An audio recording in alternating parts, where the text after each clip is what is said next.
2000 EST OCOE.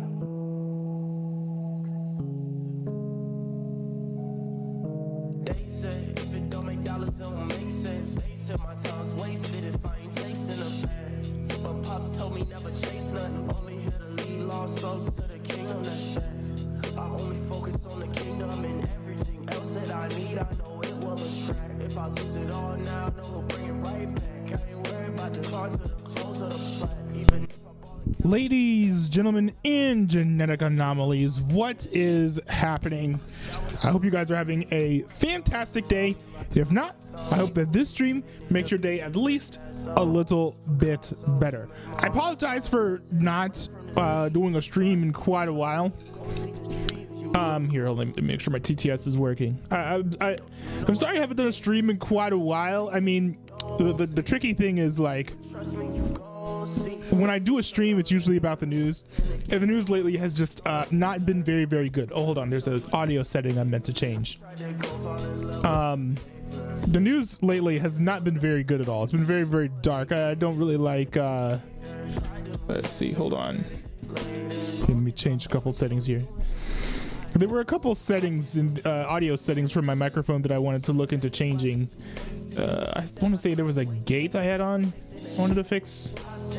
Oh yeah, the gate is what I just fixed. Sorry, just looking at some of my tech stuff. But yeah, the news lately has just been very, very dark. I do not like covering mass casualty events. Which, I mean, maybe as a content creator, mass casualty events would be what you want, but this is ibuprofen, by the way. It's just too dark for me. It's like, do I really want to sit around here talking about like 70 people dying? Like, no, I don't. I guess especially because if you, I guess most of you guys probably know, but my alma mater is Cedarville University. I've got the Cedarville University shirt on, actually, and one of the people who died in the big plane crash, I'm sure you guys are aware of the big plane crash. It happened over in DC. How's it going? It happened over in DC, and yeah, one of the passengers of that plane was someone who went to my college. Now, I didn't know her, but I know a lot of people who did know her. It's pretty, yeah, it's a very, very sad story, sad situation. I also know at least one person who knows multiple other people who know people who are on the plane. It's a horrible thing. So, not really in the mood to go do a big deep dive on, you know, the big plane crash that killed 70 people. And when that's like the biggest news story out there, you know, I don't really feel that energized and hyped to really do a stream at all. But I'm here. All that to say, really, to the people who watch my content, I'm sorry for not streaming as much as I normally do. It's just been, yeah, just haven't really been vibing with streaming when we've got all that stuff going on. I am ready, I think, to kind of like talk about the situation a little bit, and there was also a funny moment from a press conference, so that might make it a little bit easier. So there is that as well. Mr. Pizza is here in the chat. Nice to see you, Mr. Pizza. Says Newsby. Got some epic stuff for you in React requests. Besides that, how it's going? Yeah, I think I probably gave a pretty good summary of how it's going. I've also just been like going outside and touching grass and stuff on the days that I haven't been balking from streaming. So yeah, there is that. I do want to do a lot more gaming on here, especially because I've been doing lots of like just chatting or like React content, political commentary content, since I reset my computer. So I do have a lot of segments in the bank that I can upload, and so I don't need to do a gaming do like a politics or news stream whenever I hop on here. But there are a lot of things going on in the news that I do actually want to talk about. They've just been overshadowed by the plane situation. Oh my goodness. I forgot this. This is so, dude, this is like the worst news week I have seen in a long time. Bro, look, what? This is bad. I saw this right as I was going live. I didn't even know that there was like fire and stuff. Like, that's just awful. This is so terrible. I guess the one thing that I can say in regards to this is, you know, all of these tragedies and all these stories of people dying really, I think, magnifies the importance of determining what your goal in your life is. Like making sure you're living with purpose, but also being firm in what you believe, because a lot of people like to act and pretend like they're never gonna die, but like, you could literally die at any point, whether you're on a plane or you're on the ground where the plane hits. Like, and also, by the way, to keep everything in perspective, it's incredibly safe to fly in planes. By the way, incredibly safe to fly in planes. Very, very rare for someone to die in a plane accident. It's far more likely to die from like a car crash. So, with that in perspective, you guys drive. I think what this should do is remind everyone that they could die at any moment, and so make sure that you're living with intentionality, living with purpose, but also that you know what you believe, because people like to pretend that they're not going to die, but they will die. And you know, a tragedy doesn't have to affect you. And don't pay attention to news or politics. A tragedy doesn't have to affect you for you to be like, oh, you know, what do I believe about the afterlife? Where am I going to go when I die? And events like these are reminders of all of us to, you know, if you don't have faith, if you're not a believer, is to maybe seek God. That's like the best thing I think that could come out of this, is that this causes people to re-examine their lives and be like, you know what, maybe I should, you know, start praying, start reading the Bible, start going to church, those types of things. I think it's the only real silver lining that I can look in stories like these, because, you know, the people who have died, and lives are getting affected in a pretty major and negative way. So there's not really a whole lot of cool stuff about that.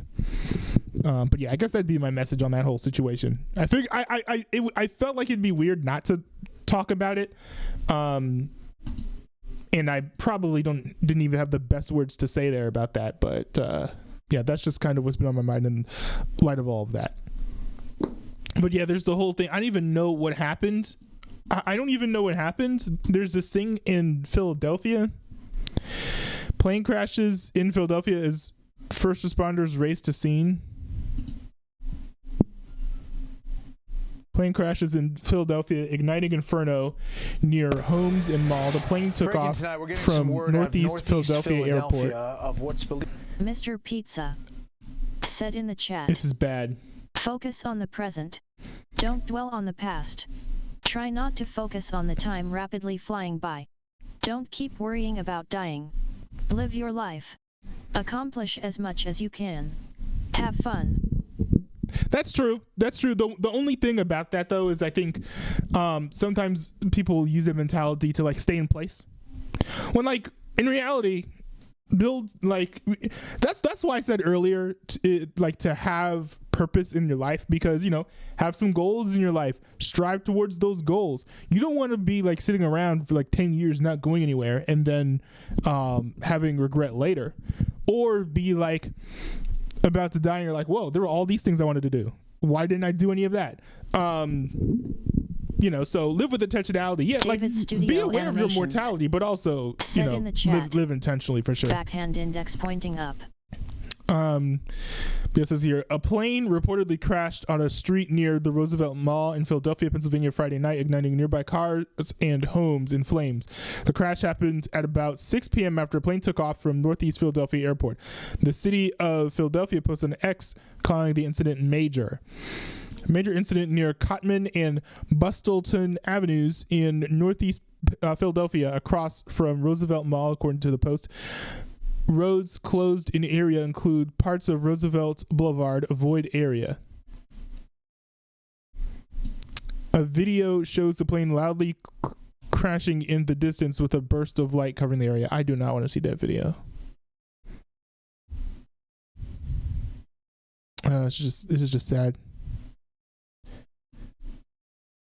Developing story, so there's not a lot of details. I wonder if Live Now from Fox has put out something about this. They're usually pretty good. They're one of my favorite news sources on YouTube. Do they have a shorter video?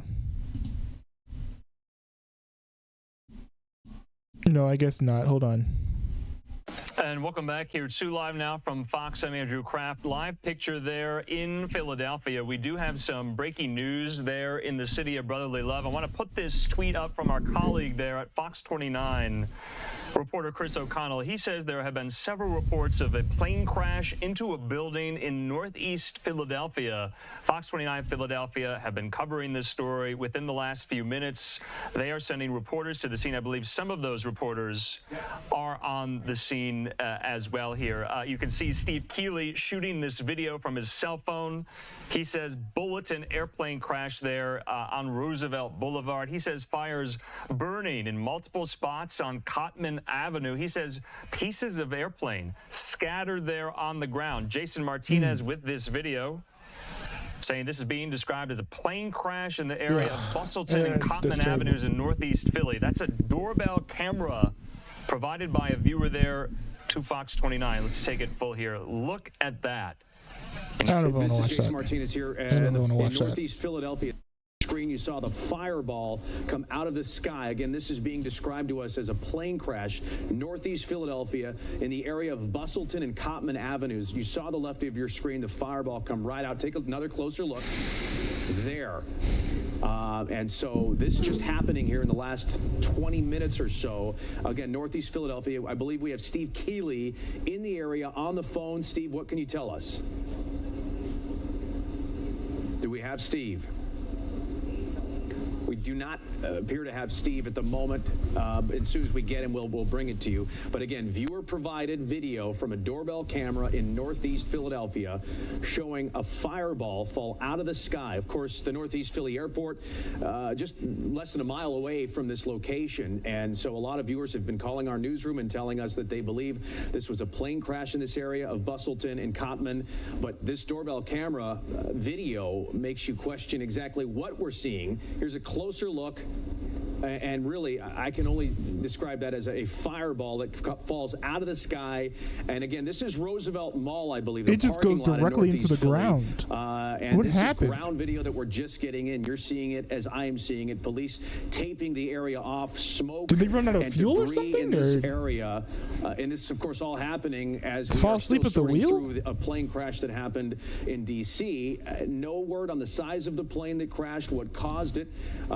We are just learning this. There's some. Stay back here. I'm gonna. Okay, now we have Steve. Steve, I if you mean, can hear me. I can't imagine that this is connected to the DCA crash because, Philadelphia, unless there's some sort of major FAA issue, because I think FAA covers the entire United States. Unless there's some sort of major FAA issue or major staffing issue, like Philadelphia, DC, not exactly next door neighbors. What can you tell us? Jason, I was just warned. I'm fairly close. I was nearby. This happened at 6 o'clock. I got it confirmed by 6:13 and 6:14. And then a top commander in the department told me his house shook. He called the bomb squad, and they told him a plane had crashed. Then lots of calls came in. I was nearby. I saw everybody racing over here. I raced with them. I'm looking at two fires going right now on Cotman Avenue. I'm standing in one of the driveways to the Roosevelt Mall. As I ran over here, I parked in the McDonald's at Cotman and the Boulevard. I wondered what I was tripping over, and it was pieces of an airplane scattered in the mall parking lot. They then began roping that off, and the heavy smell of jet fuel is in the air and has been in the air. There is still black smoke. The fires are not under control, and then an officer just told me to take cover behind the police and fire vehicle I'm there because there's a gas line nearby. Another commander told me cars were on fire. This was in rush hour. I know it because I was just on Cotman Avenue seconds before this, approaching the Boulevard. And imagine, if you, this is, I believe, I don't know if this is from a local affiliate, but that footage is from a local affiliate. This is a local guy who's on the ground reporting. Imagine being a reporter who lives there, who you're your local news, right? Like you live there. You drive through these streets to go to work and to go back home. It's got to be crazy to try to hold your composure and still present the news here when something like this is hitting your hometown, the place where you actually live. when this plane crashed. So it was wall-to-wall cars approaching Cottman and the Boulevard, so people were stopped in traffic.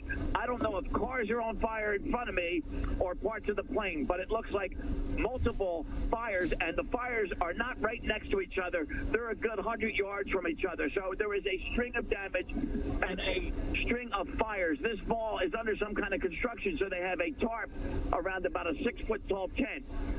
Every police officer, every fire department member in the city must be up here right now, and there's still more coming on the way. There is so much smoke in the air going right over the mall right here, and this mall was packed too. They had to move all the people back for their own good, and the air quality is not good for them, but everybody was out here. Now I can see one car I'm looking through the fence, Jason. I'm looking down in front of the Dunkin' Donuts on Cottman, and again, this is right before the Boulevard. That's right going directly into the ground, man. Is on fire, and the flames are all through the street, and there's so many fires here, and the fire department's also trying to worry about that gas line that's in danger. Now I'm counting the fires, Jason. 1, 2, 3, 4 fires I can see right here, all spread out along Cottman Avenue right now. Steve, I can't see what's burning. Steve, we are looking at viewer doorbell camera of what looks like just a fireball falling out of the sky, and as this plane hits the ground, just flames, just immense. And we see a shot now on the ground.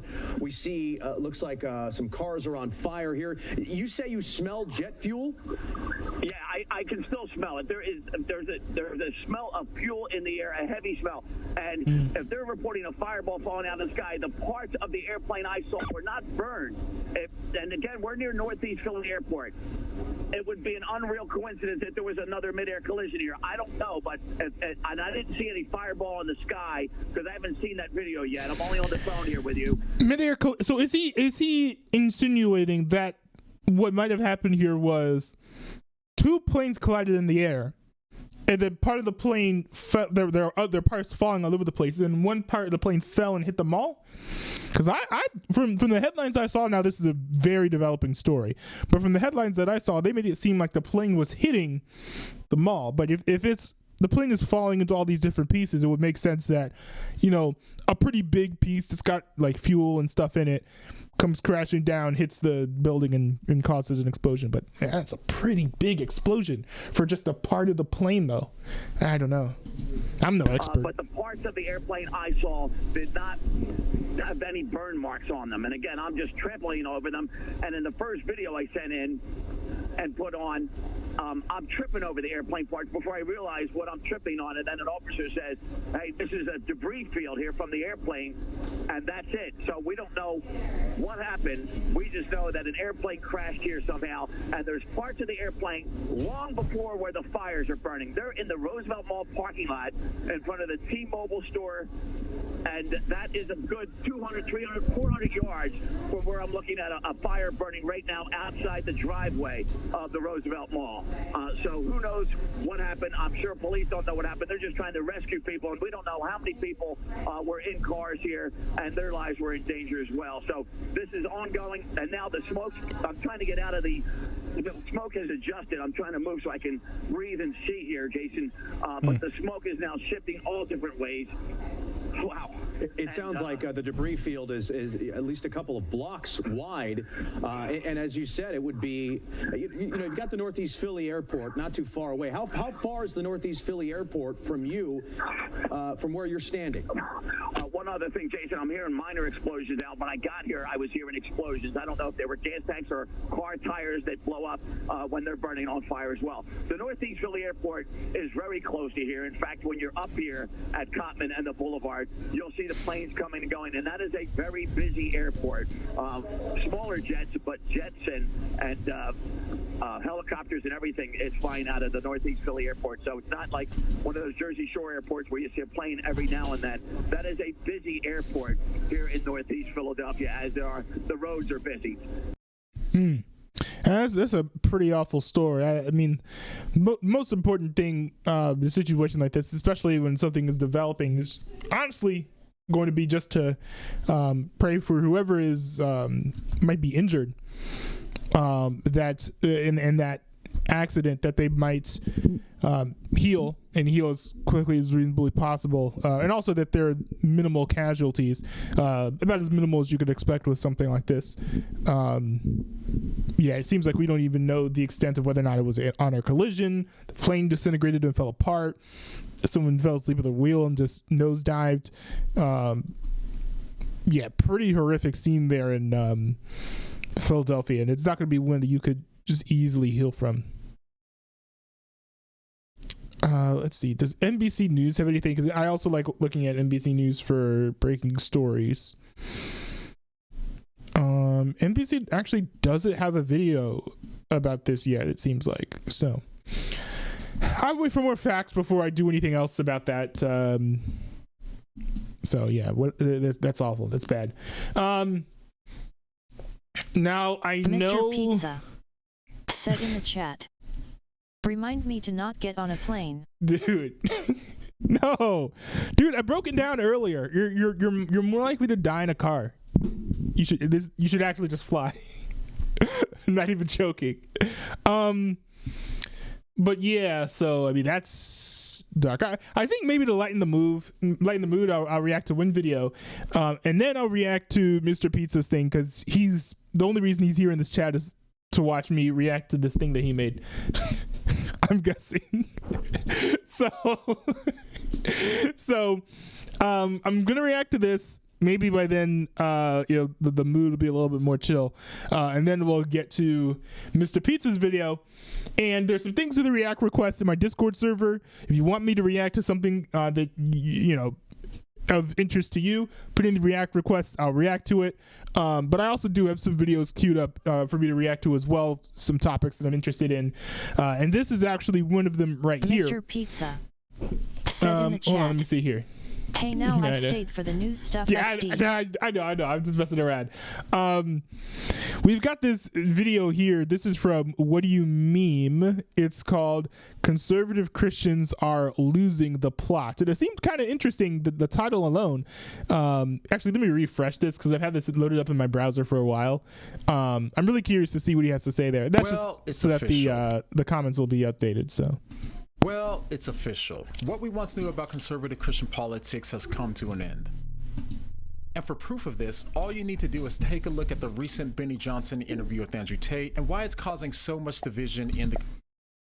There was a Benny Johnson interview with Andrew Tate? These are two... I don't like either of these content creators. Whenever I see Benny Johnson, I just see cringe, maybe not bad faith, but just kind of like shallow right-wing argumentation. Andrew Tate is just, he seems very dismissive, sexist, not particularly the great person to be around. The tricky thing is that he's funny. People who are toxic in the way that Andrew Tate's toxic tend to be pretty funny, which makes them like really great content creators, really interesting to observe. But that's different than being like a good person or being someone that you should get advice from. And when your whole shtick is giving advice, it makes it kind of difficult to keep track of.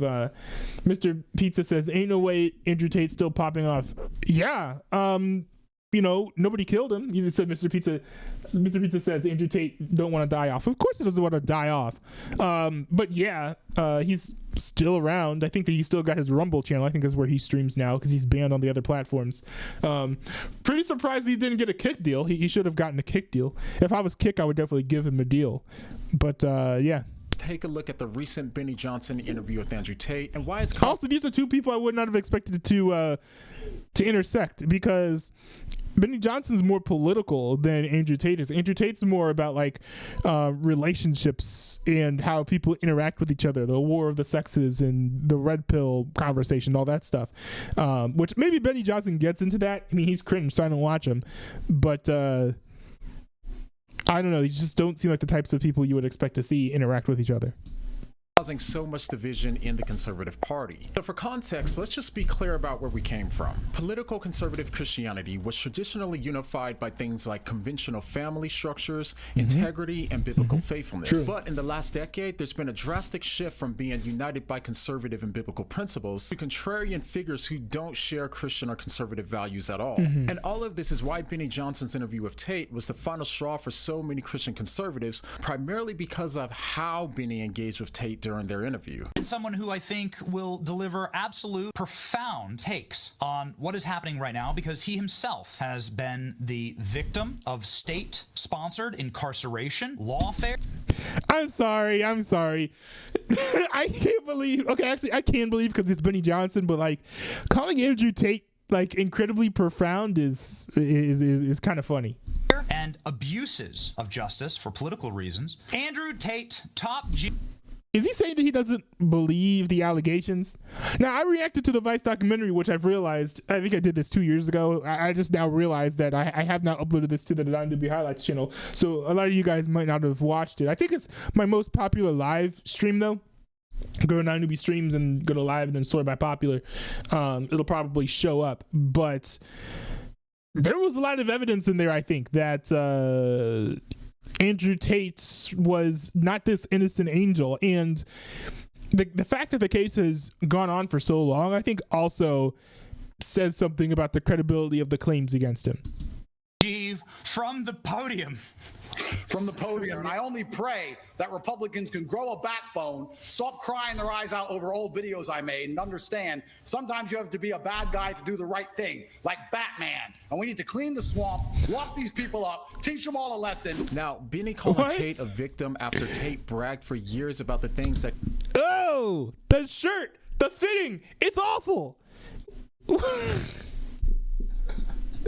Oh my goodness, this guy needs to watch some Frugal Aesthetic. That's an awful fit. All a lesson. Now, Benny calling Tate a victim after Tate bragged for years about the things Dude, that he's been... Dude looks like he like a I don't know, like the wife of an usher or something.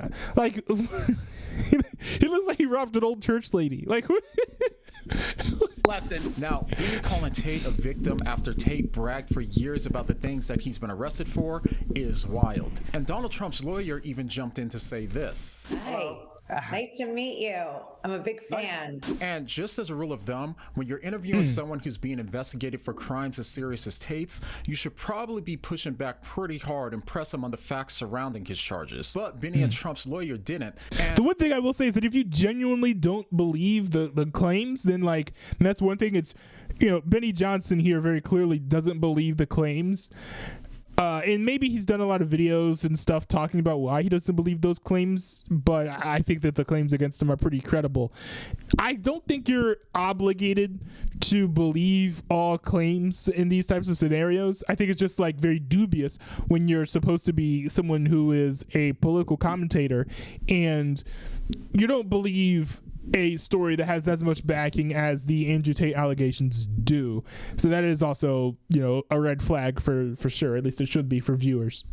And this isn't the first time that leading conservative figures have taken this approach of Tate. I mean, we can all remember how Candace Owens and Tucker Carlson's interviews with Tate went as well. To say that Benny, Candace, and Tucker gave Tate softball interviews would be a massive understatement. They practically went out of their way to help him deceive the public about his charges. So George Janko's interview with Andrew Tate I thought was good. It took a little bit of a different angle, I think, than like going into all of the accusations against him and stuff. But I thought it was a good interview. As you can imagine, those who believe that the conservative party should be united by conservative values have said things like this. He rips off thousands of people with his scam Hustlers University. He preaches the virtue of treating women in a way you would never, ever allow anyone to treat your wife or your daughter. That's true. And Shapiro wasn't alone here. Liz Wheeler, Lila Rose, and others have criticized Tate's embrace by conservative influencers as well. And seemingly in response to the pushback, Benny made a couple of tweets about it and even quoted Jesus saying, "He who is without sin cast the first stone," seemingly implying that we can't judge the actions of Tate since we too are sinners. But that's completely out of context. But also, it's one thing to be like, I'm not going to cancel this person, right? I'm going to have a conversation with them. I'll have them on the podcast. I would have Andrew Tate on this stream. He would never go on. I'm so bad at scheduling things, I don't even know if we'd be able to make it work. But he would never go on. Nobody watches my streams except for like the 2 people in the chat right now. But if I had the means and the ability and the scheduling capacity, I most certainly would have Andrew Tate on my streams. There's nothing wrong with that. The problem is when you're like gassing this dude up, talking about how you're such a big fan of him and how he's extremely profound. That is a completely different beast altogether. Mr. Pizza in the chat said, I want to start doing a podcast again sometime. Would you be down to be a guest if I do that? Oh, absolutely, dude. I would love to be in a podcast so bad. That'd be awesome, dude.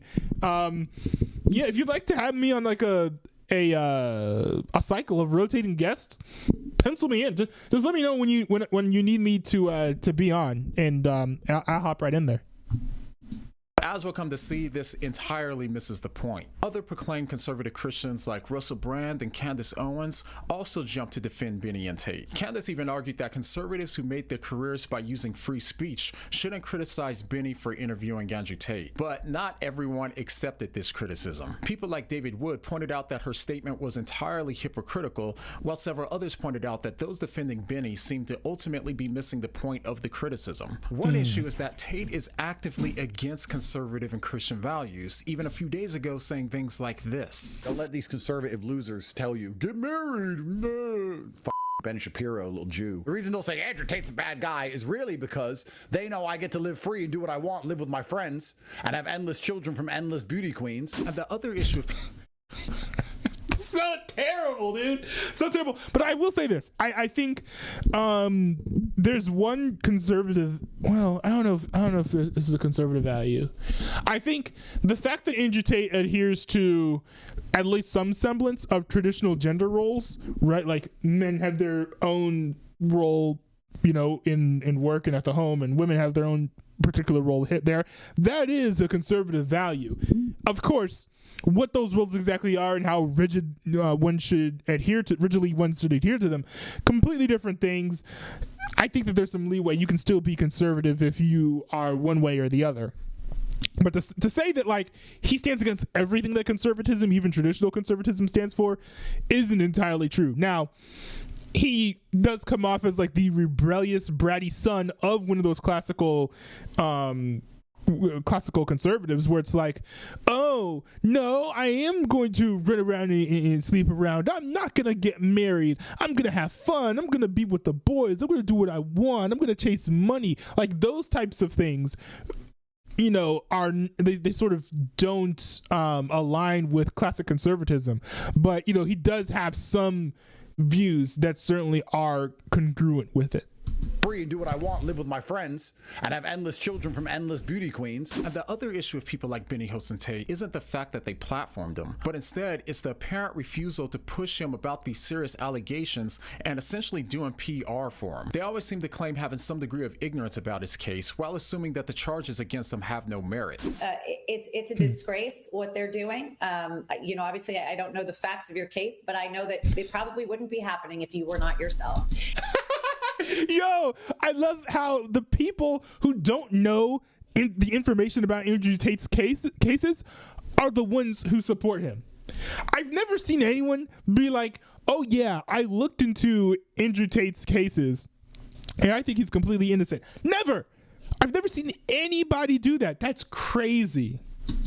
And that's very similar to my client. But despite the defenses, Tate's own words tell a different story. When it comes to these indefensible clips of oh, this is interesting. This is actually, I like this. I don't always get chats that contribute to the actual the video I'm reacting to, but this is actually a really interesting point. So Mr. Pizza says, LOL, I guess I wouldn't be a conservative then. I have no intentions of getting married or anything. So just to clarify, when we're talking about getting married or supporting marriage in the nuclear family as being a conservative value, you don't have to want to get married in order to be a conservative, but you have to believe that marriage is a good thing and promote it for like the people who are at all interested in sexual activity or creating a family or whatever. So it's different to be like, oh, I don't want to get married at all, than to be like, you guys are losers if you're trying to get married, which is what Andrew Tate said there. Those are two very different things. Don't think that you can't. I don't know if you're a conservative or not, to be honest, but don't feel like you can't be a conservative if you don't want to get married. That's not how it works. Very, very good point and very, very good question. I'm glad that you brought that up, Mr. Pizza. Mr. Pizza also said, why people still try to defend him is just wild. Andrew Tate is not a defendable person whatsoever. I want to say he said some good things sometimes, but he hasn't said anything that you can't get from anywhere else. I don't want to act like everything that Andrew Tate says is wrong or bad, but what I do want to make sure is clear to my audience is that Andrew Tate is someone who says so many things that are wrong, borderline hateful, just incorrect, bad advice, poor advice, misinformation, that he is useless as a source of advice. Now, if you're looking for memes and jokes, that's fine, but he's serious so often that like you can't even really get that by tuning into one of his Rumble streams. You know what I mean? And that's just the truth. They probably wouldn't be happening if you were not yourself. Oh, Mr. Pizza says, if people want to get married and have kids, more power to them. It's just not for me personally. Yeah, perfect. Yeah. And so that is a conservative value, that like marriage is a good thing. The nuclear family is good. It might not be for me, but you know, other people should do that if they feel like it. Like that is a conservative value. Now a left-wing value would be to say that marriage is nothing special, is not something that most people should necessarily strive towards. If people get married, they shouldn't have children, right? Like the anti-natalist position, which you see very popular in certain pockets of the internet. Those are the types of things that be like on the left wing, and they would not be conservative. I don't know if they'd be like liberal necessarily. The left wing has changed so much and gone so radical that, you know, I don't think that liberalism is emblematic of all of the values that the left holds at the moment, but it's certainly not conservative. So those are like the difference between like the right wing views of things and the left wing view of things. And that's very similar to my client. But despite the defenses, Tate's own words tell a different story. When it comes to these indefensible clips of Tate admitting to exactly what he's being charged with, they all, as well as Tate, claim that these clips were over a decade ago. My webcam company, things that happened 10 years ago. And that was a past life. You're talking about something that happened 10 years ago. 10 years ago. From 10 years ago. From 10 years ago. Things from 10 years ago. The idea that you did something 10 years ago. I also take exception to, I think, digging back 10 years. What do they think the statute of limitations should be? 5 years? 2 months? 10 days? I don't understand. I don't understand.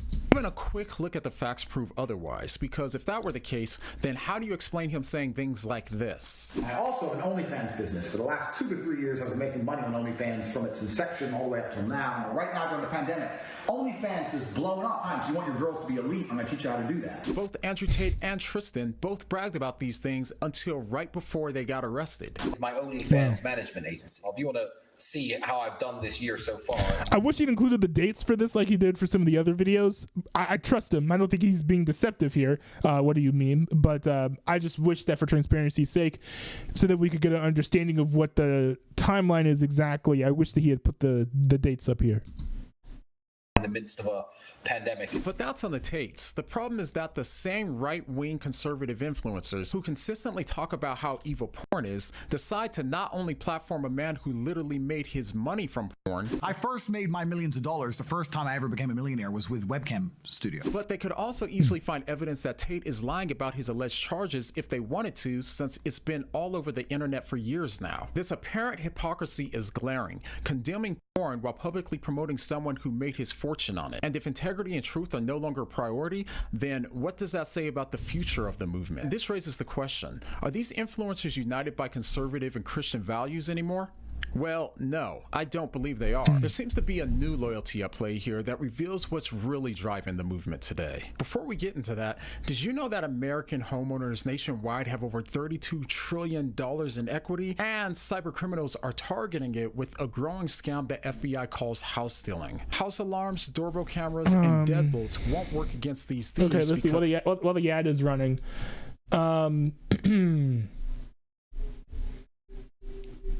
Andrew Tate, as far as Minister Bro, is guilty beyond belief. That's from Mr. Pizza. Mr. Pizza also said, I do have to admit, Andrew Tate, I do have to admit, has some good advice at some times.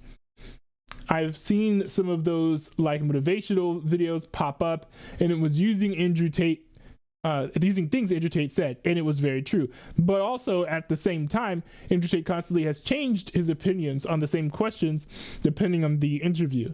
I've seen it personally when I've seen some of those interviews. Oh, that's interesting. I actually did not notice that, but I don't watch enough Andrew Tate to know that. England Canadian said, yo. What's up?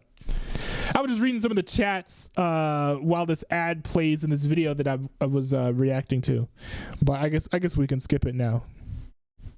Lock.com, promo code meme, and thank you to Home Title Lock for sponsoring this portion of the video, as it really does make a huge difference for us. All right, now back to the video. So what's this new loyalty that's driving the conservative movement today, and what caused it to change? Well, as far as I can tell, much of this started with how a lot of conservative Christians handled Trump's past immorality. Instead of rebuking his apparent infidelity, divorces, and controversial statements, a lot of people treated them as trivial and dismissed legitimate concerns as leftist attacks. And we saw the same thing happen when it came to people. I will say that whole like just grab him. I'll just say that quote. I never understood why people found that to be so aggressive and abrasive, especially people who they condone and support fornication, extramarital sexual activity. I was surprised that they were all up in arms about that, because it wasn't like he was talking about doing anything unconsensual, from what I could tell. Right? He was saying that the people allow him to do that. So I didn't understand why that was so controversial. But that said, this is a guy who, at least as far as we know, he's cheated on his wife before, gotten multiple divorces. I think he's got like half children here and there. His family is relatively broken, for a broken family. The fact that he's married is surprising, but his family is not intact. It is not nuclear. And so, I don't think that he's ever gone on the record supporting Judeo-Christian values. So because of that, it did always surprise me that Christian conservatives did glom onto him in 2015 and 2016. Now, for me, I'm not looking for some Christian saint when I'm deciding on who to vote for. I had reservations about Trump in 2016 for other reasons, part of which was that he was very untested and he had no political record or track record. So like we had no idea how good of a president he would actually be. I also felt like he wasn't as conservative as the other people that he was running against, like Ben Carson and Ted Cruz and some of those other folks. I know that's a little bit of a tangent, but all of that to say, the fact that Christians connected with him so much just didn't really make a whole lot of sense to me. Now, what do you mean? I think is going to talk about this here. So while I don't view these quotes that he's about to pull up as negatively as someone like he might, or most people in the mainstream might view them, there were enough reservations to be like, I don't understand why the majority of the right, I understand why the majority of the right supported him, because marketing, the way that he was treated initially in the mainstream media, I was like, oh, look, he's running for president. Isn't that cool? Isn't that interesting? Until he actually became a political threat. But just like, especially for the Christians, I just don't understand it. But yeah, he's going to get into that, I think. Much of this started with how a lot of conservative Christians handled Trump's past immorality. Instead of rebuking his apparent infidelity, divorces, and controversial statements, a lot of people treated them as trivial and dismissed legitimate concerns as leftist attacks. And we saw the same thing happen when it came to people like Andrew Tate, who co-opted this same strategy under the name of a matrix attack. The matrix has attacked me. Framing all legitimate criticisms as a conspiracy. And on top of that, a lot of today's conservative influencers have lifestyles that contradict its traditional values. Yeah, you know who that is? That's Milo Yiannopoulos, right? He is, I don't know what happened. He was a right-wing troll and rage baiter. It'd be fair to call him alt-right. Very hilarious. In his heyday, he was one of my favorite political commentators because of how funny he was, even if I didn't align with him on all his beliefs. Dude is hilarious. But he was gay. He had a boyfriend for quite a while. Then he ended up like saying that he was straight or whatever and throwing an engagement ring into the river or whatever. It seemed kind of strange. It felt like he was grifting because he had recently gotten the job opportunity at a right-wing Catholic broadcasting network or something on the internet. Very, very strange, very weird stuff. But yeah, Mylene Opposite is a pretty good example, right? Being, I would say that promoting an LGBT lifestyle or being very open and proud about being LGBT is not a conservative value. So very, very nice deep cut there from What Do You Meme? He truly understands the conservative mind. Of that, a lot of today's conservative influencers have lifestyles that contradict its traditional values. Dave Rubin, for example, recently had a okay. That's a more obvious example. Dave Rubin also, he is gay. He has a He has a husband. He's got children by way of surrogates, I believe. I don't think that he got his husband pregnant. But yeah, somehow he's been widely accepted among conservatives, especially Christian conservatives, despite being LGBT. Now, I mean, to be fair, just because you're LGBT doesn't mean that you can't be in the conservative movement, or it doesn't mean that you can't collaborate with Christians or whatever. But it's one thing to be like, okay, we're aligned on these things, than to also be like, okay, I'm going to be a big ally of your cause, like a massive supporter, because if you're actively living a lifestyle that is not in line with the values that you want to promote, then it does come off as like a little hypocritical, right? Like being like, marriage is between one man and one woman, and then not criticizing Dave Rubin at all for getting married to a man. You know what I mean? Have lifestyles that contradict its traditional values. Dave Rubin, for example, recently had a child through surrogacy with his husband. Caitlyn Jenner and Blair White are both trans, and Trump's support for certain broad abortion exceptions has played a major role in shifting the party away from its once firm pro-life stance. Now, of course, I have nothing against these people personally. My only point is to highlight the fact that this would have been unheard of several years ago due to the conflicts with core conservative values. This shift in priorities have led conservatives to embrace figures like Tate, who's unmarried, has multiple children with different mothers, and quite literally built his fortune by exploiting women and vulnerable men through pornography. I became a multi-millionaire. I did this by creating a webcam studio. We were taking their money, all of it. And Elon Musk, who's also married and has 12 children from multiple women. Or even Amber Rose, an atheist who launched the famous slut walk, encouraging women to be promiscuous. Now, it's one thing to have a past. Everyone does. That is not... What is that? Actually, no, please don't tell me. Please don't tell me. I don't want to know. That sounds horrible. What in the world, bro? Dang. The doctor's clinics were probably going to be having a field day with that thing. I don't know what the heck is that? The issue. The real issue is that these figures appear to be unrepentant and openly embrace lifestyles contrary to traditional conservative values. It's because conservatism has become about ideology versus lifestyle. You can do whatever you want as long as you vote a certain way and support certain political policies. You're conservative. That's how it works now. It sort of feels like the conservative movement has been entirely co-opted by maybe not special interests necessarily, but by content creators and political parties to serve their own agendas. To be like, okay, if you support our agenda, then you're a conservative. There were people who were going after Kyle Rittenhouse because he supports the First Amendment in a way that's stronger than Trump does. So Trump, by the way, Trump's administration did sign multiple key gun control legislation measures, including a bump stock ban. It was under Donald Trump's administration. I remember right when he was complaining about that, but not criticizing Trump about that at all, interestingly enough. But Kyle Rittenhouse was like, you know what? I'm not going to support Trump because he does not support First Amendment, the Second Amendment in the same way that I do. He got slammed by all these people saying, "Oh, you're not really conservative. You're not really on the right. You're fake. You're phony. I'm not going to associate with you at all. I'm losing my support of you." And by the way, Kyle Rittenhouse, this is very strange, is someone who has been venerated by the right after having to use the Second Amendment to defend himself while trying to help others during a very violent George Floyd rally, where someone came up to him, was trying to attack him, and to defend himself, he had to shoot at the person after the person would not leave him alone. And so after that, the right venerated him in a way that was very strange. Like, they brought him up to TPUSA and shot off all these fireworks and things. It was very, very odd and very weird to celebrate someone who basically just had to defend himself. You know, it's just like the normal thing to do. You know, you shouldn't get a ribbon for defending your own life, but they did that.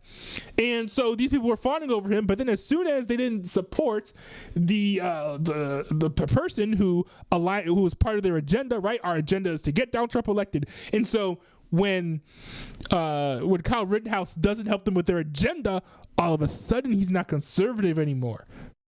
It's wild. It's crazy. But I like how he's pointing out that conservatism has shifted away from actually living your life in a conservative way. Appear to be unrepentant and openly embrace lifestyles contrary to traditional conservative values. So allowing them to be spokesmen for the movement seems problematic if they're supposed to be united on conservative values. But it's clear that they aren't. So if not things like family values, what does unite the Conservative Party today? Well, the answer is simple: contrarian figures who oppose the left. The new conservative movement's highest loyalty no longer seems to be... True. Why do we think that Tim Pool is viewed as a conservative now? Because as much as he is still a liberal, I believe, a classical liberal, he is viewed to be on the right. Why is that? Well, it's because he's contrarian, and because he primarily criticizes Democrats. All you have to do to be on the right is criticize the Democrat, and you're gone. You can't, there is no center in the mind of the left, in the mind of the mainstream. And I use the quotations marks on my fingers because, as the popular vote showed in the 2024 election, the mainstream is not what is most popular among the population, but it is what the population believes is the most popular position held by the rest of the population, if that makes sense. I use the word population too much, but yeah. Yeah, so that's kind of where I think that we stand societally. Figures who oppose the left. The new conservative movement's highest loyalty no longer seems to be to positive values like morality or biblical principles. Instead, their primary allegiance is to one thing: being anti-woke. Over time, countless conservatives have shifted from standing for something to simply standing against the left, even if that means embracing figures who actively undermine their same core values. Remember when being conservative was about wanting to shrink the government and, lower government spending and lower taxes? What happened to that? This change, this shift, it doesn't just affect political discussions. It also impacts how conservative Christians are perceived and how they influence culture. And ultimately, this compromises the Christian witness, making it harder to present a consistent and credible message to the world. And it also weakens the church's ability to disciple and lead with integrity. So this is the danger of allowing ourselves to be more united to a political party than the principles of Christ. Without us even realizing that is happening, we're quickly going from holding to classical Christian ethics like being anti-abortion to actively embracing it due to a shift in the political thinking of our party. And as these man-made and worldly systems continue to change, our loyalty to Christ above these changes shouldn't. We should follow Christ first, even when it's difficult, and not only when it's convenient. So to say that this is the end of the conservative Christian movement might be hyperbolic, but the point still remains. Christian conservatives who are firmly rooted in biblical values are becoming increasingly rare, and their influence likely won't survive much longer if we don't fix the problem. And the solution isn't abandoning politics, but instead ensuring that our deepest convictions are shaped by God's word rather than political lines. Because, as Paul says, do not conform to the pattern of this world, but be transformed by the renewing of your mind. I believe that if we're intentional about this, then we can break this trend. And it starts with each one of us taking an honest step back and asking ourselves, are we truly following Christ first, or are we just following the crowd? Now, this good video, question. we only scratched the surface because I wasn't able to get into more details. So if you enjoyed this video, then go ahead and hit the like button on your way out, and then check out one of these videos where I provide strong evidence that I wasn't able to include here. All right, thanks for watching, and I'll see you over there. Oh, that's interesting. That's interesting. What do the comments say? I'm a Christian first, a conservative second. Based, absolutely based. This is what happens when conservative begins to mean anything that's not liberal. Yeah, and blame the left for that one. The left kind of caused that to happen. Let's see here. As a 62-year-old man, I can say conservatives ain't what they used to be.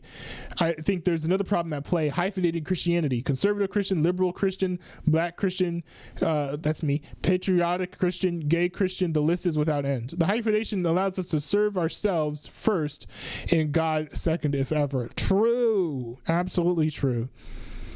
Conservatism and Christianity can have some overlapping values, but the problem arises when people treat them like they're synonymous. Yes! Dude, this annoyed me so much. There were these like right-wing, what were they called? Like, there's like AmFest and like these other conventions. That's the word, conventions, where conservatives would be getting together. I think there was the GOP convention as well. The RNC was this too. But these people would get together, and it's like a political thing, right? But then they'd have these like religious figures popping up as speaking as if they're like oracles from God, talking about how the president that the political candidate that they like is going to like magically fix all of our problems, and like, oh, I know God told me that Donald Trump is going to save America. Like, bro, what are you doing? And bro, you know how sometimes you turn on the news and something makes you angry? Like, that's literally what happened here. I literally was going to go see a movie. And I was like, you know what? Like, the AmFest thing or whatever is happening. No, not AmFest. It was the GOP, the RNC, the Republican National Convention. The RNC is happening right now. Let me turn on the radio and listen to this. I think what did he say? I think some person on there was saying like, God told me that Donald Trump is going to give us the country we deserve, and I started white knuckling my my steering wheel and started like mildly hyperventilating. I was like, I was getting amped up, and not in a good way, because I was like, these people are spitting like profuse heresies from this political platform that they're treating like a pulpit, and it's not okay. Very, very annoying. I'm glad that we've got people like What Do You Mean pointing this out, because this is very, very bad, very, very serious. Let's see, what is this? Mr. P says, Newsbee, I want to ask, what are your honest thoughts on Trump as president once more? Do you think he's going to help America or hurt it more? I think it's going to be a mixed bag. We've already seen that it's kind of a mixed bag. We've got some W's in the chat. We've got some L's in the chat as well. I think that Trump is going to be a net positive, but I think there are going to be some things that are going to be negative that we're going to be dealing with the ramifications of after Trump is gone. I'm trying to think of what one of those things is going to be. But there's stuff that Trump does that like I don't think makes sense or is even constitutional. Like, for example, the canceling of the federal funding, which he ended up relenting. But it's like, dude, when the legislative branch passes the bill and the executive branch sets it in motion, right, with Joe Biden signing it, you can disagree with the previous spending bill all you want, but you cannot veto it once it's over. Like you just can't do that. Also, I don't like how he's prioritizing deportations over border security. It seems like, I understand that it's going to take some time to fix the border. I think Trump understands that, having failed to do it in his first term, but at the same time, it's far more efficient to spend more money and resources on building up the border than deporting illegals here. Now, maybe I'm a little bit biased because I personally would like to see the border secure, right? And then the people who are here, if you don't commit any crimes, you get to stay as long as you are working on a path towards citizenship. But if you abandon that process, or if you commit a crime, boom, you're out. That's my dream policy, because I think that you know, it's a waste of resources to send a bunch of militarized guys in boots to go and drag these people out when, like, do we really need to kick out illegals who are being peaceful? I mean, yes, it's technically fair to kick them out of the country because they're not supposed to be here, but at the same time, you know, why can't we just keep them here, use them, allow them to be citizens with full working benefits and all of that stuff? I don't see how that harms anyone. But I mean, of course, that's me. I don't know if that's the mainstream conservative view. But I mean, I think that the deportations are fine, though. That doesn't mean that there's something wrong with doing the deportations. I think the deportations, they make sense. And you know, I'm gonna cheer on the deportations. I just wish that the border security was higher up on the list than deporting illegal migrants. What else? I like some of the executive orders to increase transparency on things that have happened in the past, right? With the MLK and the JFK assassinations, with Trump getting the ball moving on declassifying those. By the way, there's fake news right now. Donald Trump did not declassify those documents, right? All the documents regarding those assassinations. What Donald Trump did do was basically tell a committee or somebody in the government, hey, look at this and give me a report on the findings and what you think should and shouldn't be declassified. So he hasn't declassified everything yet, but you know, he's getting the ball rolling on that. I think that is a good thing. Of course, removing DEI from the federal government.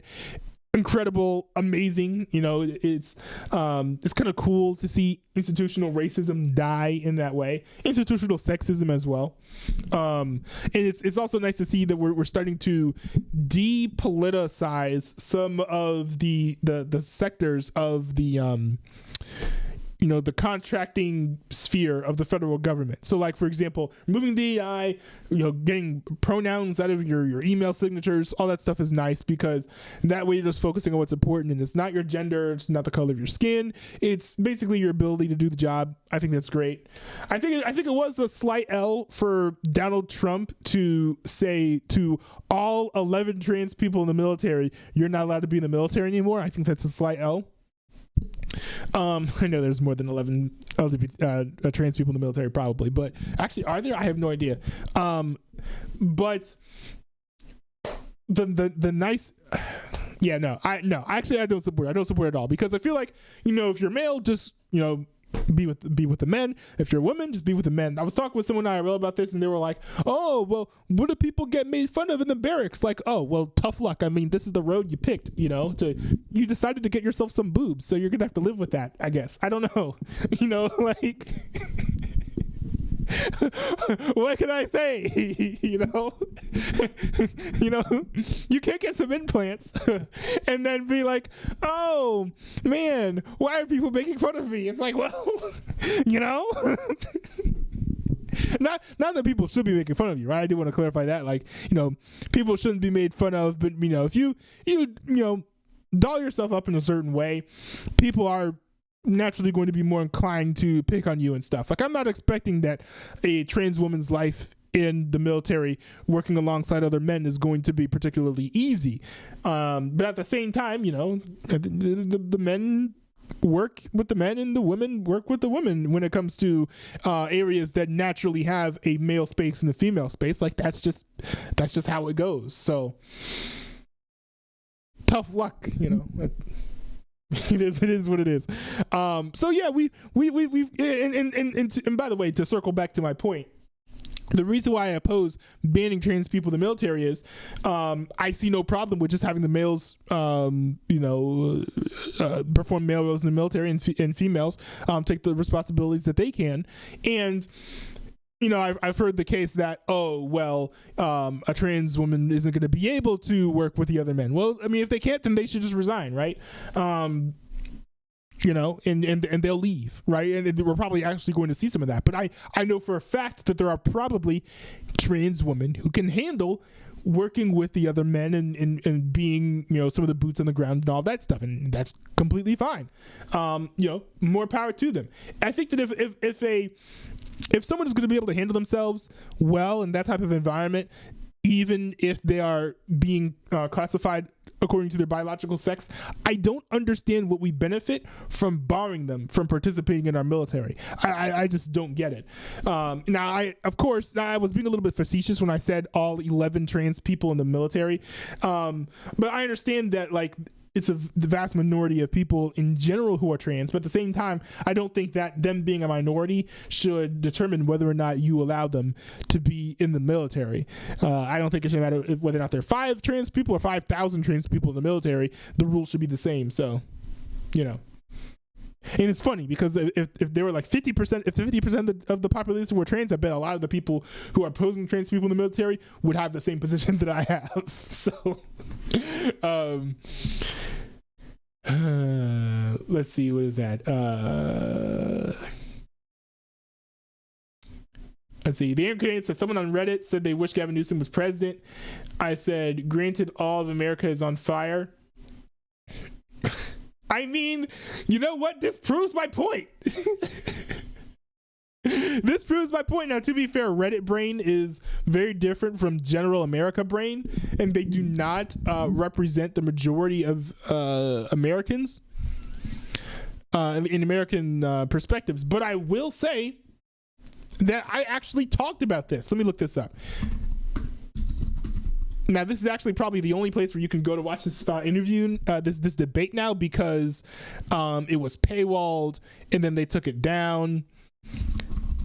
So I did a reaction to this. Let me see where I can find it. Anyways, if you look up Not a Newbie Gavin Newsom debate, actually, let me see if I can find it real quick. Debate.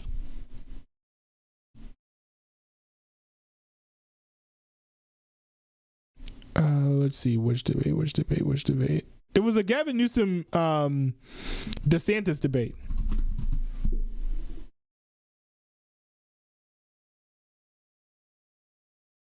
Oh, let me see. Is this the stream? I want to find the title of the stream. No, this isn't it. Anyway, I have trouble finding it, but there was a debate. Let me see. What if I go to the highlights channel? Oh, here it is. Yeah. It's called, if you want to look for it, it's called The Unhinged 2024 Presidential Debate You Didn't See, Fox News Red versus Blue Debate Reaction. Yeah. So one of my my takeaways from this debate was that Gavin Newsom has a ton of charisma, and he's got the type of charisma that a lot of Democrats, I think, would absolutely gravitate towards. So to be like, oh, California's on fire, you know, of course no one would ever vote for Gavin Newsom. Completely wrong, dude. Completely wrong. All they have to hear is the smooth, the buttery words, and they'll just melt. They'll be like, oh, Gavin Newsom, save us, please. I know you couldn't save California, but please save the rest of the country. That's exactly what they would do. I can't guarantee it because I don't know the future, but I have a very, very strong feeling that that's what would happen. Because the bar the Democrats have for picking their elected officials is extremely low. It's literally be electable and have cool vibes, right? For Republicans, it's like, oh, you gotta support this policy and that policy. You've got to oppose this person and oppose that person. You've got all these wacky purity tests, right? It's like unless you're Donald Trump, you can't cheat on your wife and all these different things. Whereas for Republicans, it's just like, for Democrats, it's like, oh, you know, talk to me nice. Talk to me nice. You've got me seduced, baby. Like that is literally all that it is, which is a strength for a Democrat candidate. So if a Republican, for example, ran their state the way that Gavin Newsom did, they would have been like kicked out of office years ago. But of course, that makes it difficult when you're in a general election, because if you've got all these issues that Gavin Newsom has, then when you're running up against a Republican who doesn't have as many scandals, it's going to be like, oh, well, you're going to be fighting for your life there. So I do think that Gavin Newsom most certainly can get a Democratic Party nomination. I don't know if he can win the presidency, though, just because of his issues. Mr. Pizza says, gay Christian, that's a thing. I thought being gay was a sin in Christianity. Not that I'm religious or anything, but that's one of the things I know about Christianity. So it's very, very I guess I have a more nuanced position than a lot of Christians do. I don't like to say that homosexuality is a sin, because when people use the word homosexuality, they refer to engaging in physically homosexual activity, but they also refer to just the attraction of being gay or being attracted to someone of the same sex. Now, I don't think that having an inherent attraction is necessarily sinful. The desire, I think that it's not a sin to have a natural proclivity towards a particular sin, right? Like, let's say that someone has a habit of lying, let's say, okay, for example, right? And someone just like is naturally inclined to like lie, they lie compulsively, or they have the inclination to lie compulsively. Lying is a sin, of course, but it's not wanting to lie or having the compulsion to lie that's the sin. It's the act of actually going out and lying. And so likewise, I think you can be gay and you can be a Christian as long as you are not physically acting out, living out in that homosexual lifestyle. Like you can be there are gay celibate Christians out there, like there's this one who teaches at Cedarville University here and there, Sam Alberry, a very, very popular Christian speaker and teacher and preacher. Sam Alberry is a celibate gay Christian, and I think that if you're sort of living within those bounds, you can also you can be a Christian. Also, Jackie Hill Perry, I don't know if she would consider herself gay at this point or bisexual or what, but she was living a homosexual lifestyle, then became a Christian, repented, and is now married to a man with children. So maybe some would consider Jackie Hill Perry a gay Christian. I've also heard anecdotal stories of gay people who decide to get married to someone of the opposite sex and even engage with that spouse sexually, just in pursuing Christ and in having a godly lifestyle. But like, it's entirely possible to be a gay Christian, is what I would say, but you have to have caveats towards that.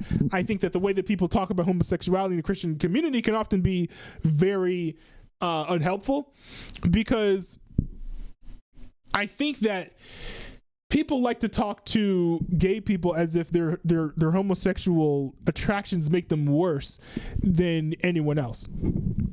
Right, which I think is problematic, because everyone has their own sins that they have natural proclivities and desires towards. Right, so you can have a gay Christian who is being celibate, but who will still get condemned by other Christians because they have homosexual attractions. Right, like that's whack. That's whack by people who aren't repenting of their own sins, by the way. Like that's a whole other conversation, right? So to answer Mr. Pizza's question, yes, you can be a gay Christian, but there are caveats to that. You've got to be still living in a godly way and fleeing sin in that regard. Hopefully that answers your question in a way that's concise and clear. I know I was actually relatively verbose, but still. The Anglican said, why can't I vote Jesus for prime minister? Well, that's because, actually, let me look up this Bible verse here.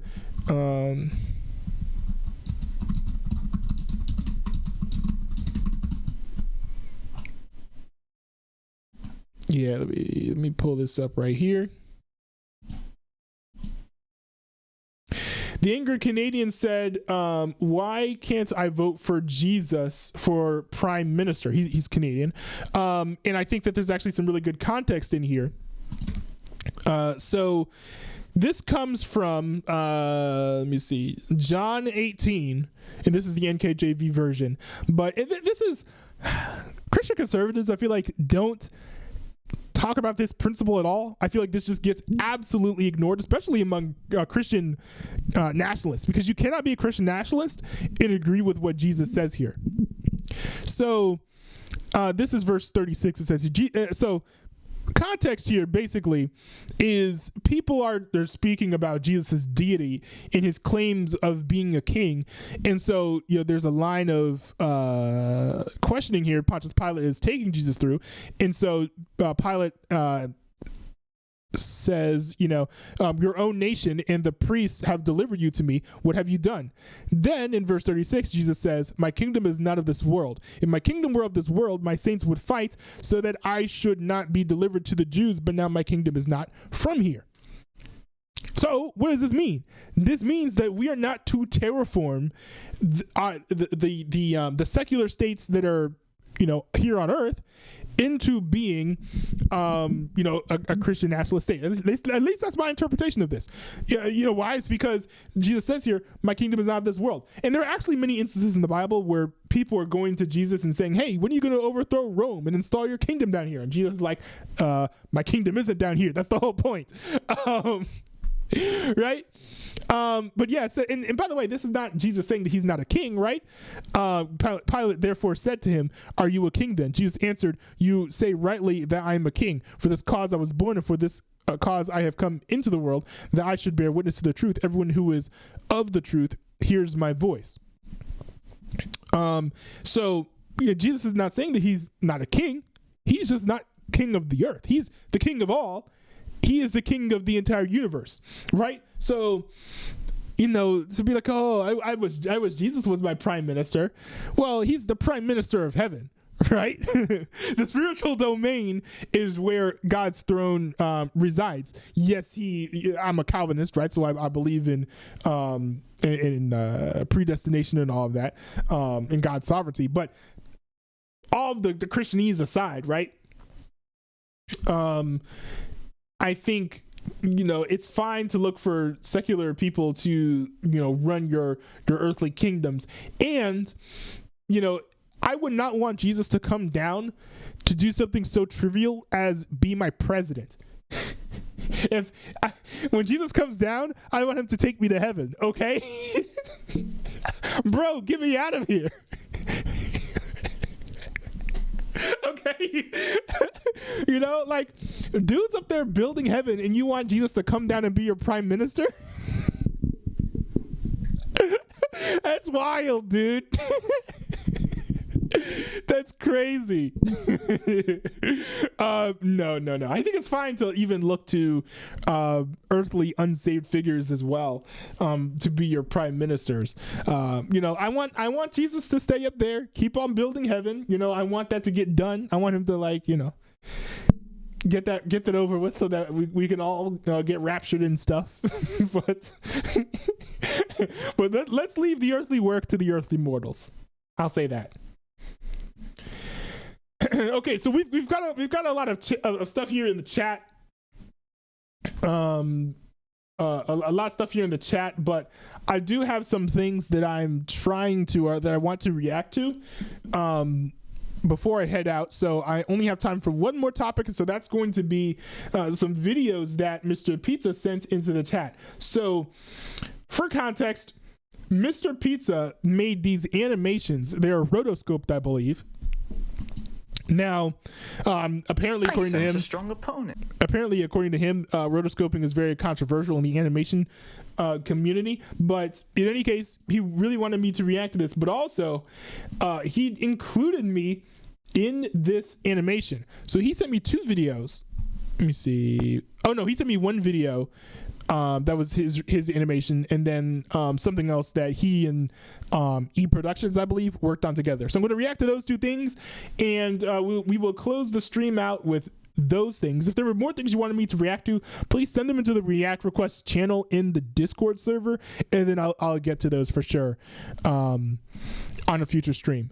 But for now, we're going to wrap things up with E Productions versus Not a Newbie Full Animation Saga is the name of the video. This is by Mr. Pizza. I sense a strong opponent. I think I'll take the challenge. Teleportation jutsu.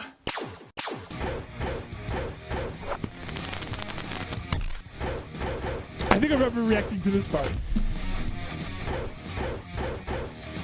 I'm in blue, I'm presuming. Oh.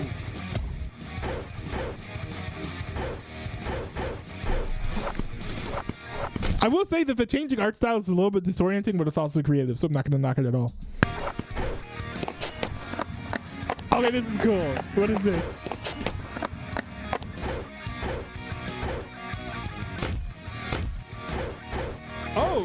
I winning?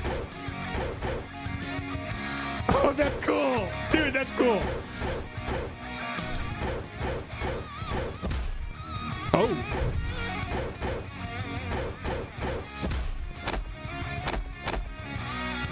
Oh, wow. Oh. Did you do all the sound effects too? The sound design is pretty good. Maybe not the best mastered, but the effects are really good. Oh, let's go. I'm gonna win this thing.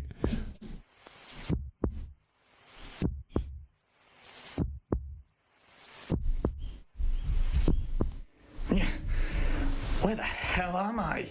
Looks like you're struggling. Let me out, and together we can win this battle. So this is where you are hiding, my little green friend? What is this?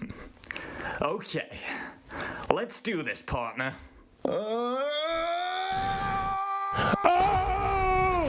Wait, this is like one of those things where it's like you got like a person like inside of you, like some sort of entity or being, or like person or something. I've seen something like this before in like OKKO or something. That's like a very like anime trope. That's kind of cool.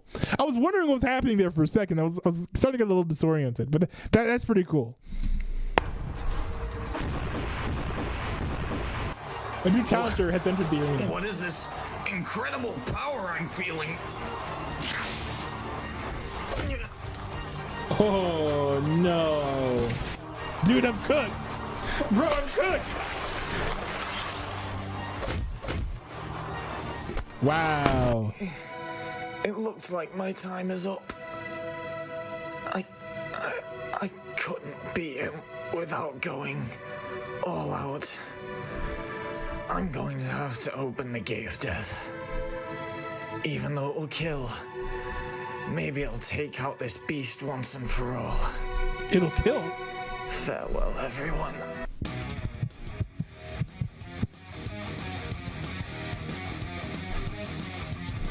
Oh! Oh, I see. Oh, dude. Let's teach him a lesson, Sasuke!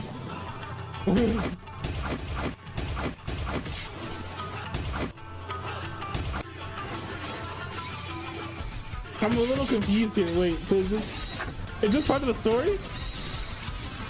That Naruto and Sasuke are fighting me and E Productions?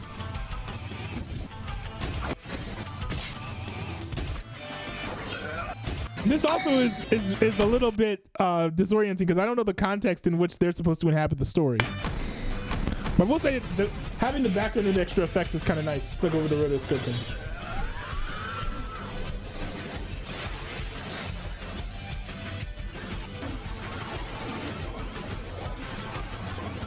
I will say it doesn't feel entirely finished.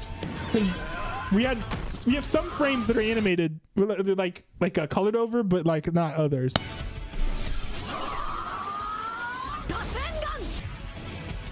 Oh.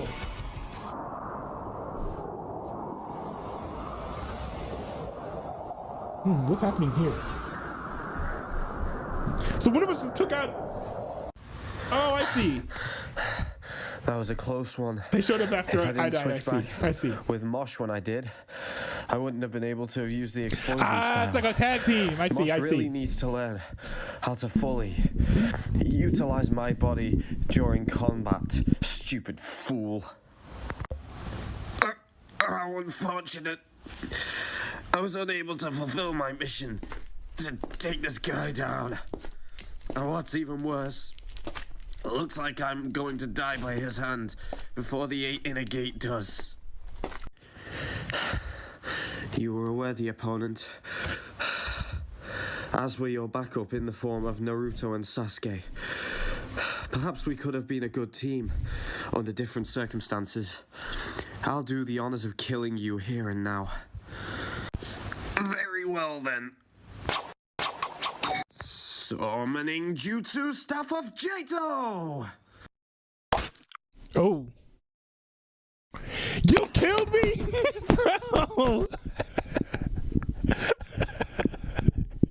You're literally like, yo, watch this animation. You're gonna die in it.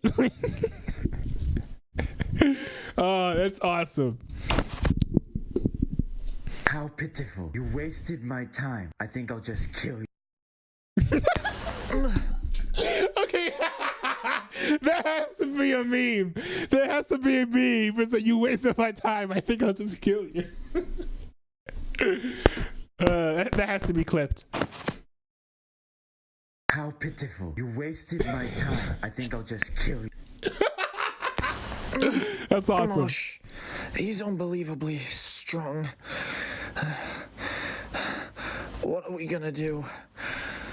We're certainly in a worst-case situation. However, I do have a plan. It's a technique I've just developed recently, so it may be unstable, and your body might not be able to withstand it. I may need to build up my chakra to do this, so don't die on me. Wait, so who are these people? Because Mr. Pizza in the chat is saying Jado is here, but I don't know who everyone is. I wish they had name tags.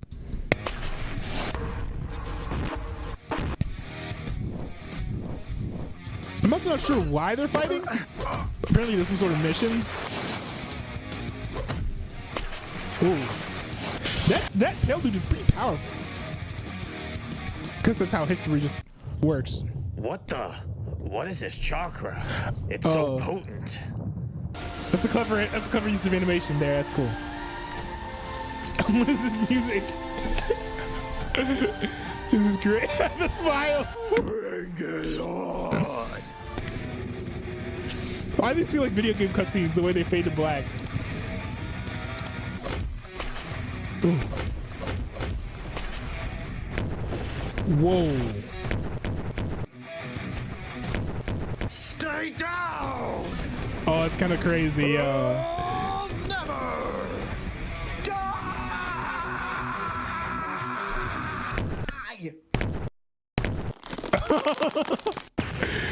Dude, that's cool. That was a nice animation, and I like your use of like the I forget what it's called. When like you have like the same thing happen over and over and over again. It's very like a classic editing technique. People don't use it anymore in like live action stuff, at least, but very, very cool that you utilize that here. Where it's like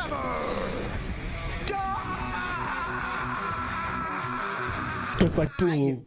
Oh. It's very cool. Also, the sound design was really good on that too. Like, I sense a stronger very clearly here, very clearly you have an ear for sound design as well, which like really shone through in this.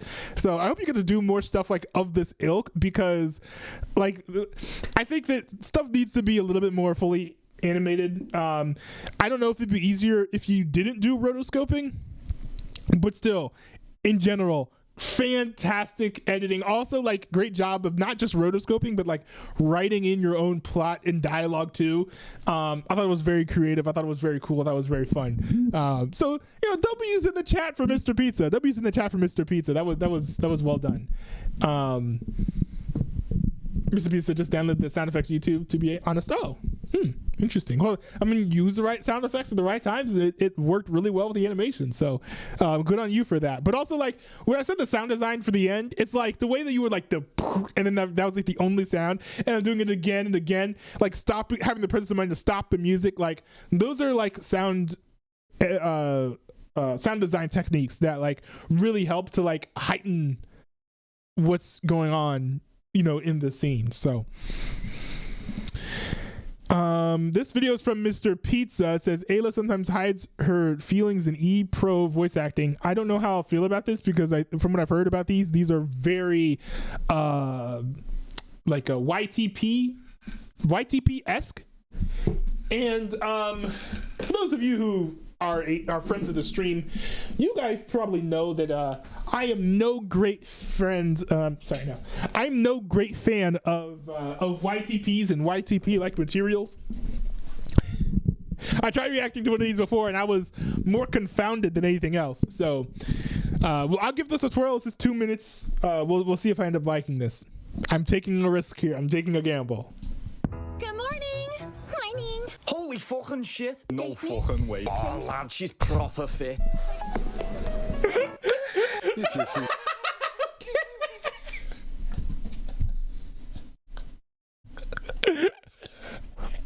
Okay, that's funny.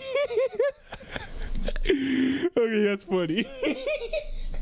Good morning, honey. Holy fucking shit. No fucking way. Oh, lad, she's proper fit. The funny thing is, like, I haven't seen a lot of anime, but I can actually see that happening in an anime. Oh, that's funny. If you're free for lunch today, perhaps you could grace me with your presence. Ew, what the fuck? Are you gay?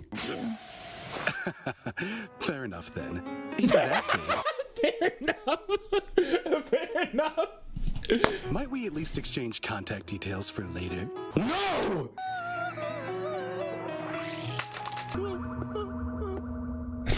God, the things I would do to her. Average male reaction. Come up here, Masaka. She was a good fuck. You suck of fucking shit. Huh? Bitch, fuck you. Twat. You wanna have sex? All right, I'll allow it. Oh, fucking radical, dude. I'll grab my dick. You fucking pervert.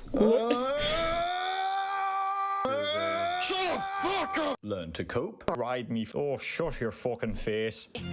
Sexy. What was that? I think this is the actual audio from the scene. Very, very uncomfortable. This is why I don't really watch anime. Learn to cope. Give me sloppy toppy. Let's hear it, Kuze. Huh? If you know, please tell the class. Crystal meth. Incorrect. Porn. Incorrect. Big fucking boner. Fuck off. Yeah, keep talking, you stupid shit, bitch.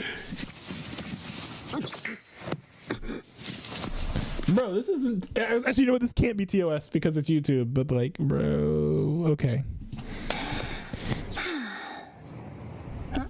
I'm so fucking erect, I can't take it no more. Are these from actual? I can't pause it. It's such an unfortunate moment. But is that like these actual quotes from like E Productions videos? I'm so fucking erect, I can't take it no more. Take me dick in marriage. No! Full titties!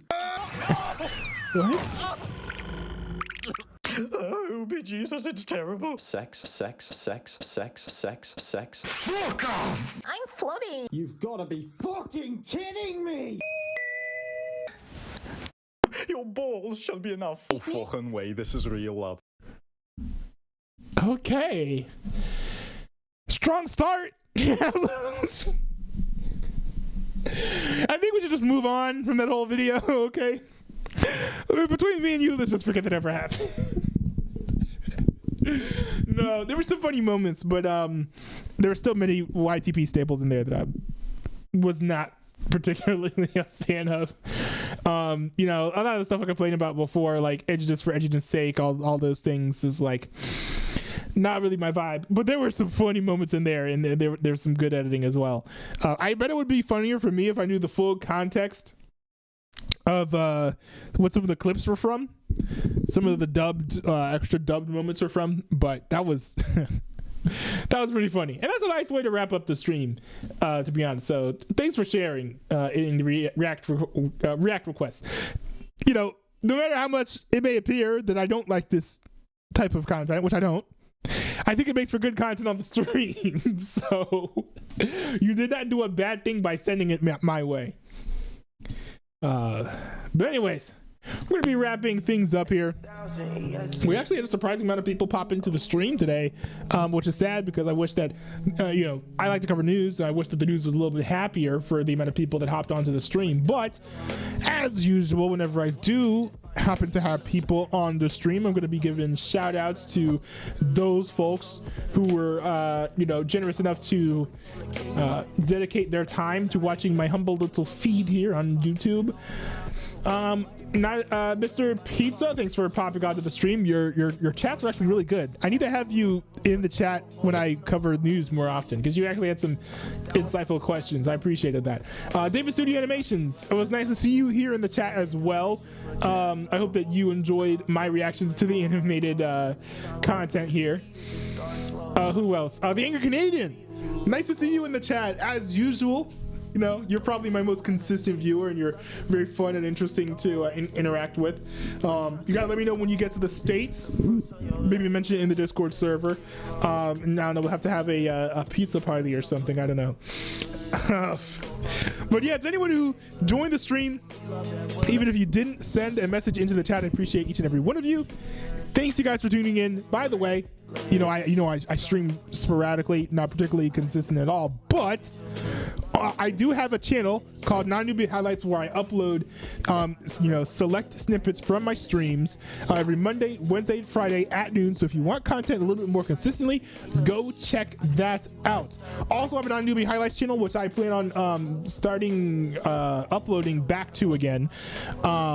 It's gonna be like some older gaming clips, but eventually I plan on catching up, and then I'll be uploading more recent and frequent gaming clips. So what that means is, if you like my gaming content, and like some of the stuff where it's like with the Super Stream team and all of that, go check that channel out. I'll be uploading a lot of stuff on there. It's gonna be a lot of like Halo Infinite, Power World, Lego Fortnite, X Defiant, all those things. That's gonna be the dumping ground for all that content. So stay tuned for that. I was able to get the credentials for that, so I'm gonna be uploading to that channel very, very soon. But anyways, to each and every one of you who tuned in, I greatly appreciate you joining the Discord. In the link on the screen, it's dscrd.ntwb.cc is the place you want to be if you want to chat with me. But also, you could influence what I talk about on the streams by sending stuff into the react requests, which I do use as a bank for topics to discuss on stream. Thanks to everyone who tuned in. Appreciate each and every one of you. Peace out, y'all.